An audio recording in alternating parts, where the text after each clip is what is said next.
You know, when it comes to creating a podcast, we often focus on the content, the stories we want to tell, the guests we want to interview, the topics that ignite our passion. But let's take a moment to talk about something that can make or break that experience for your listeners: audio quality. I mean, think about it.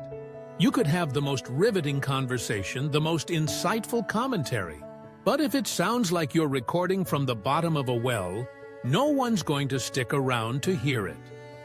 High-quality audio is the cornerstone of a professional podcast. And today, I'm here to share some practical recording techniques that will help you capture clear and polished audio. So, let's dive in.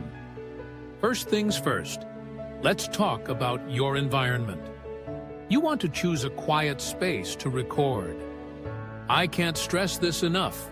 Find a room with minimal external noise and good acoustics. Ideally, you want soft furnishings. Think carpets, curtains, and perhaps some cushions, because they absorb sound and reduce echo. You'd be surprised how much of a difference a few pillows can make. And while you're at it, turn off any noisy appliances. That buzzing fridge or the whirring fan. Yeah, they're not doing you any favors. Silence those notifications on your devices too. Trust me, nothing ruins a great take like a sudden ping from your phone. Now, let's get to the heart of the matter. Your microphone. Positioning is everything.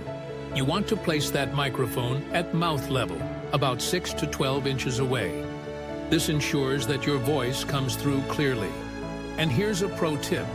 If you're using a directional microphone, angle it slightly off-center to reduce those plosive sounds, those harsh P and B pops that can send your audio quality plummeting. A pop filter is your best friend here. It's a simple tool that attaches to your mic stand and can save you from a world of hurt when it comes to audio editing later on. Speaking of consistency, let's talk about your speaking volume and distance from the mic. It's tempting to lean in when you're excited or pull back when you're feeling shy, but avoid that temptation. Keep your distance steady to maintain consistent audio levels. Practice speaking at a steady volume to avoid clipping, which is just a fancy term for distortion caused by speaking too loudly. You want your audience to hear every word clearly, not feel like they're in a rock concert. Now, here's where it gets a bit technical, but bear with me. Monitoring your audio while recording is crucial. Pop on a pair of headphones. Closed-back ones are ideal, as they isolate the sound. This way, you can catch any issues in real time. Is there background noise creeping in? Is there an echo? You'll be able to detect those problems before they become a headache during editing. And let's not forget about setting proper levels for recording. Adjust the input gain on your microphone or audio interface. You want to aim for audio levels between 12 dB and 6 dB on your recording software's meter. This gives you the headroom you need to avoid distortion while still capturing a rich sound. Now, let's chat about background noise. It's the enemy of good audio. Record in a room that's as quiet as possible. Use soundproofing techniques. Seal those windows, turn off any fans, keys, and if you can, find a room that's away from street noise. And while noise reduction tools in your software can be handy, use them sparingly.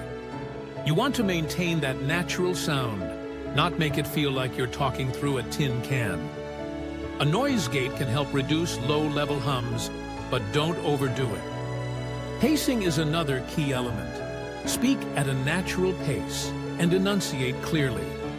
It's so easy to rush through your material, especially when you're excited, but remember to pause between sentences. This not only gives your audience time to process the information, but also allows for clean edits later on. It's a win-win. And let's be honest, we all make mistakes. If you stumble over your words, don't just keep going. hit pause, and re-record that section. You'll thank yourself later. A little trick? Mark your mistakes by clapping or snapping near the microphone. This creates a visible spike in the audio waveform, making it easier to find during editing. Now, let's talk backups. You don't want to lose your hard work, right? Always record your audio on 2 devices, or use software that creates a backup track. For instance, record on your computer and a portable recorder simultaneously. It's like having an insurance policy for your precious audio. Before you dive into your main recording, always perform a test recording. This is your chance to check audio levels, microphone placement, and environmental noise. Listen to that test recording with your headphones and make any necessary adjustments. It might feel tedious, but trust me, it's worth it. So, here's a quick rundown of a proper recording workflow. Set up your recording space, close those windows, add sound-absorbing materials, and turn off any unnecessary devices. Position your microphone correctly, test your audio levels, and monitor everything with your headphones. Record in sections, and don't forget to save and back up your work immediately after finishing.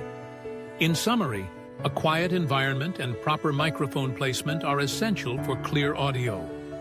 Maintain a consistent volume and distance from the mic. Monitor your audio during recording and set your gain levels correctly.